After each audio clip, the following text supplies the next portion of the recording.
Hello everybody! In today's video, we're going to be adding an unexpected and unplanned expansion to our new layout. Here, you can see Bachman's HO scale Brendam warehouse and Cranky the crane from the Thomas the Tank Engine and Friends universe. They've been part of our previous layouts over the years and are among our favorite structures. They're very solid and just overall well built. They also have fantastic detail, including the brickwork, the soot that's collected over the bay doors, the slate roof and skylights, and the decking on the loading platform. It all looks great. Cranky just has that old-timey train yard crane look that we like. Our current layout didn't really provide enough trackside space for these, so after some discussion, we decided we really needed to create some space for them. So join us as we add some trackside space for the Brendam warehouse and Cranky the crane. But first, we need to find a good place to put this new expansion. So as we look around the layout here, you can see that there aren't a lot of good spaces that is next to the HO scale track to put the warehouse, or that's big enough or long enough. Even this corner right here, while it looks big on the camera, is really not enough space to put the warehouse and Cranky the crane. And if we went to the inside of the layout, well, that would be next to the narrow gauge track, which really wouldn't work for that HO scale warehouse. So what we're going to do, we're going to add a little extension to the side of the railway that we can put the warehouse and Cranky the crane in enough of a straightaway where we think it'll look pretty decent. So yeah, let's get to work. So the first thing we need to do is figure out how big of an extension surface we need. Now we don't have a ton of space, so we really have to do this carefully. So we figured out that we needed about 13 inches in depth. So that's 13 inches going this way. And we have a piece of plywood that's about 42 inches long. And so we're just going to go ahead and use the whole length of that. So we'll be going 42 inches across the front. So let's show you where we're going to put that. All right, so on this side of the layout here, we're going to put our extension right along here.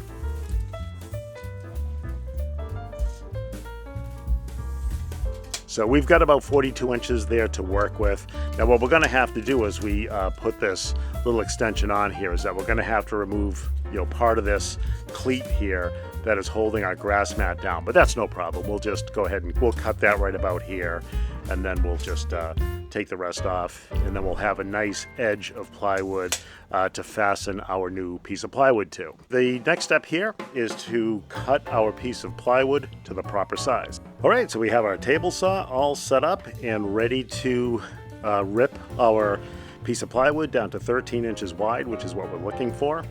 Now, we don't have a blade guard on our table saw because our blade guard is broken, but always remember, safety first, blade guards, if you have them, ear protection, eye protection. So with that, let's go ahead and make our cut.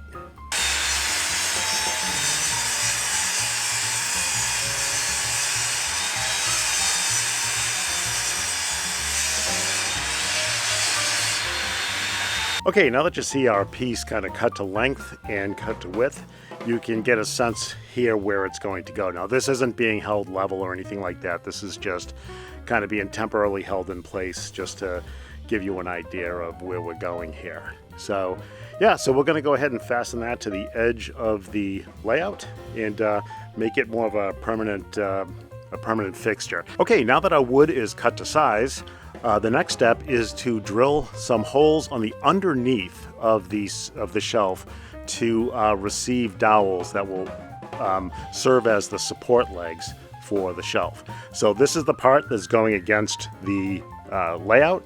So we're doing it on the far side. And yeah, this is the dowels that we're going to use as legs are going to be 7/8 of an inch. So we have our 7/8 Forstner bit. And what a Forstner bit does is it drills a wide hole, but it also drills it with a flat bottom so that when we put that dowel up into there to seat it, it'll sit nice and flat. So let's go ahead and drill those holes.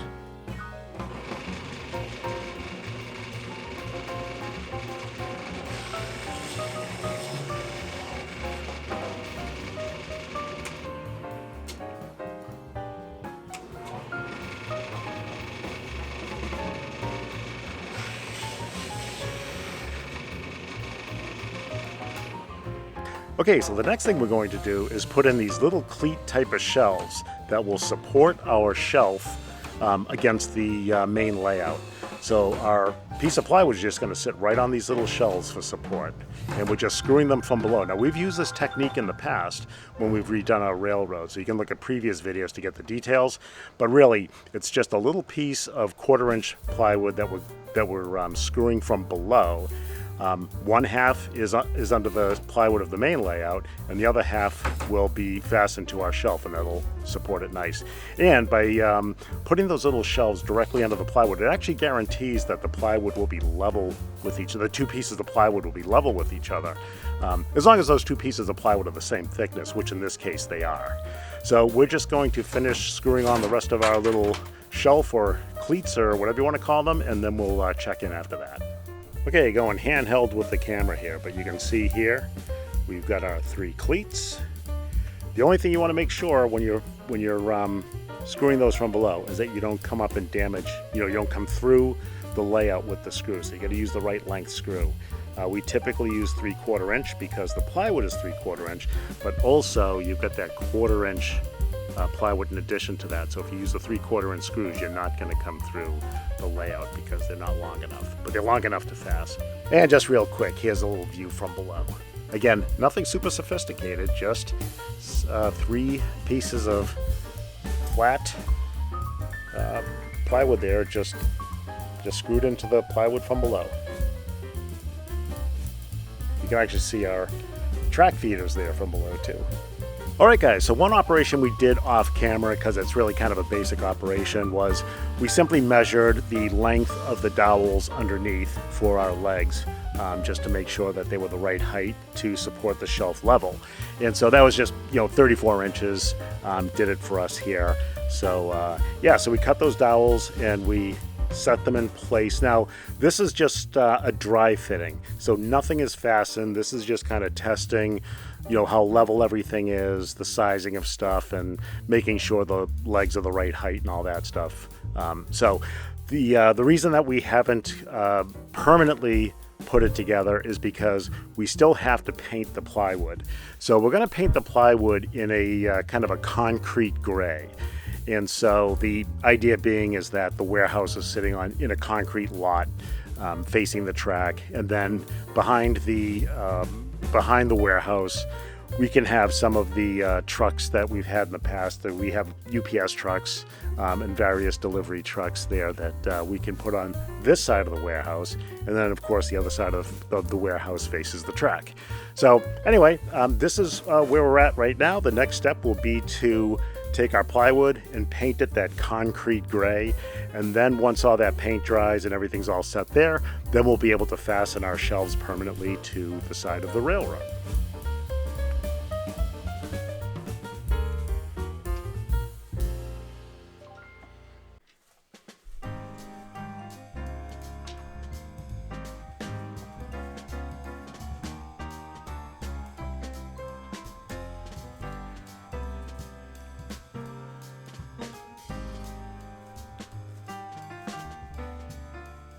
Alright guys, so you can see here with the painting done, we've tried to emulate a concrete color here on our warehouse lot here.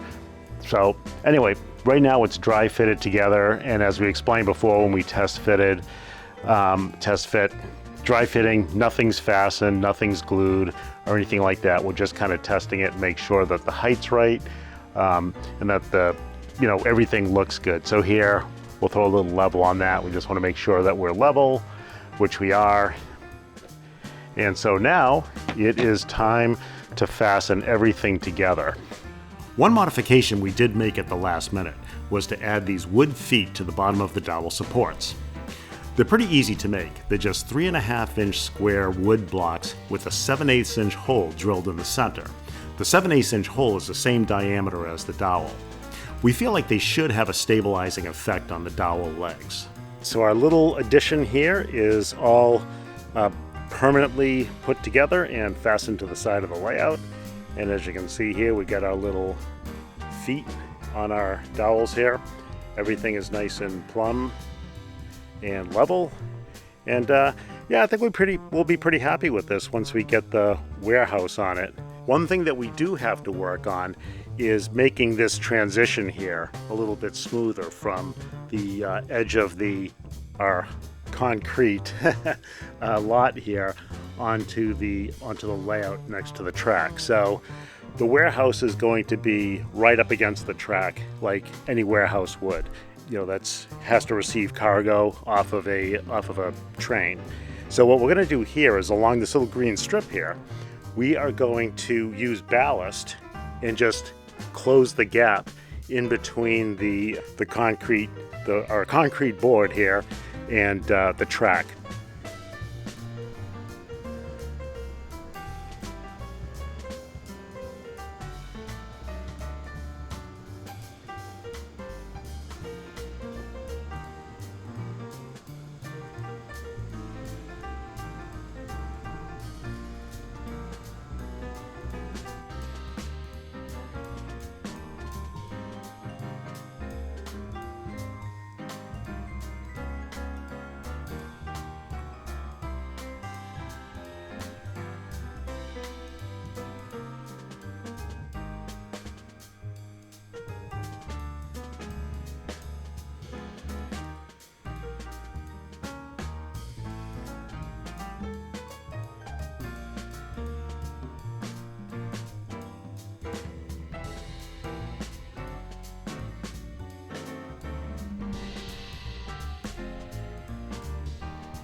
Okay, so here is our warehouse yard.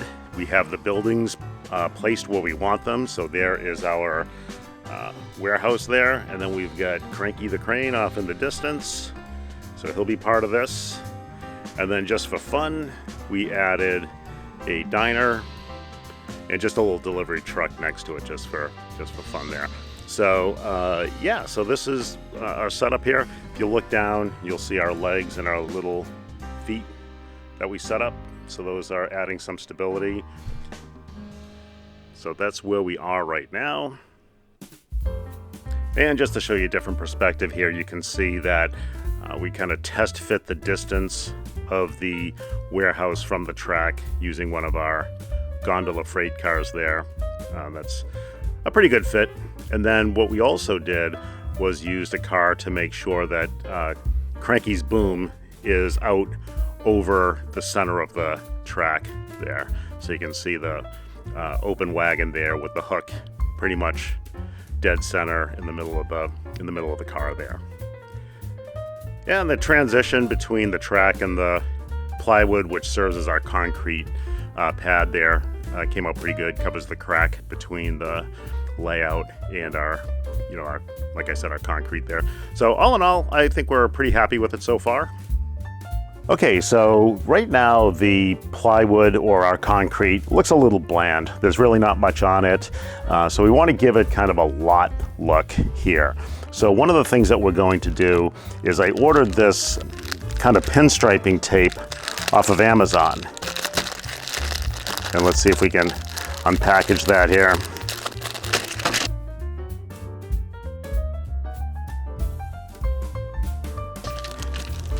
It came in a few different colors.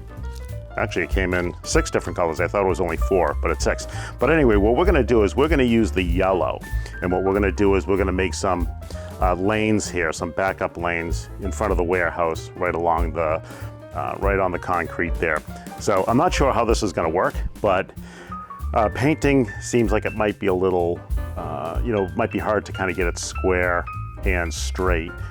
With such a fine line, trying to keep it into scale. Now this is 1/8 of an inch pinstriping tape. I'm wondering if we should have got the 1/4 inch, but we'll try this. We can always lift it and do something else with it later on. But hopefully that'll make it look more like a warehouse yard, So we'll do that, and then we might use some of this white over here. Oh, let me get rid of some of this.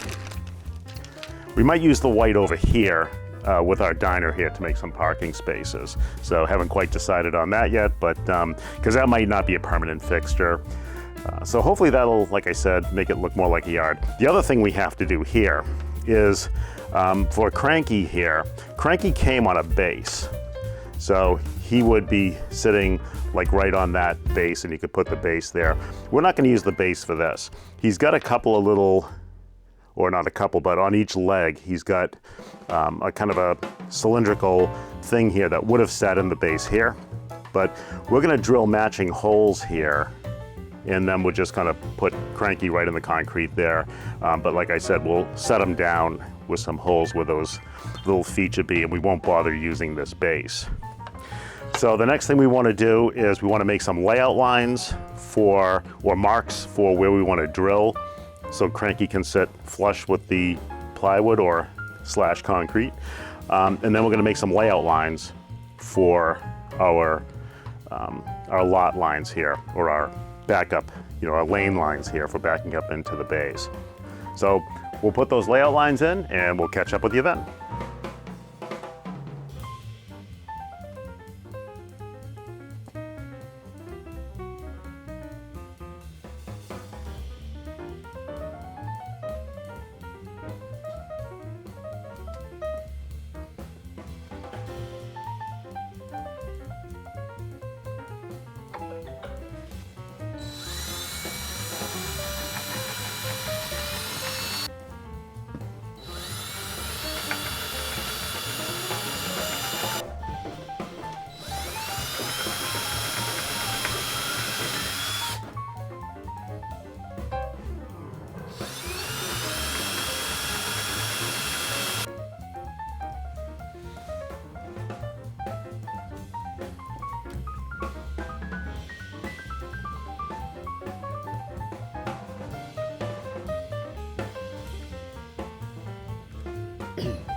All right, so there's Cranky sitting in place without the platform. We just, like I said, just drilled some holes that were the same diameter as those little cylinders that would come off the bottom of his feet that would have gone into his plastic platform, and just basically planted them right into the plywood.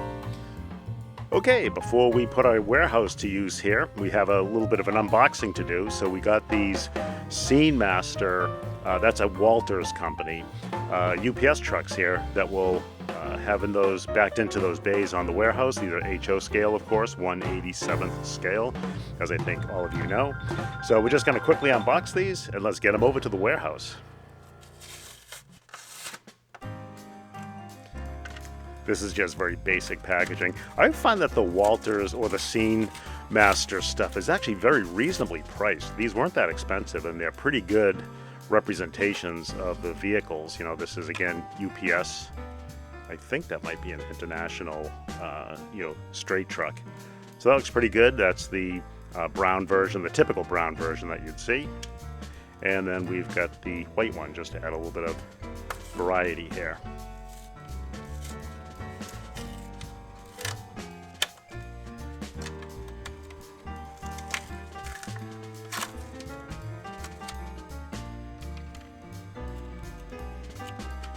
And they're packaged pretty well there. There's kind of that insert packaging there to keep them nice and stationary in there, so they're definitely not going to get damaged, I don't think, unless something happens to the packaging.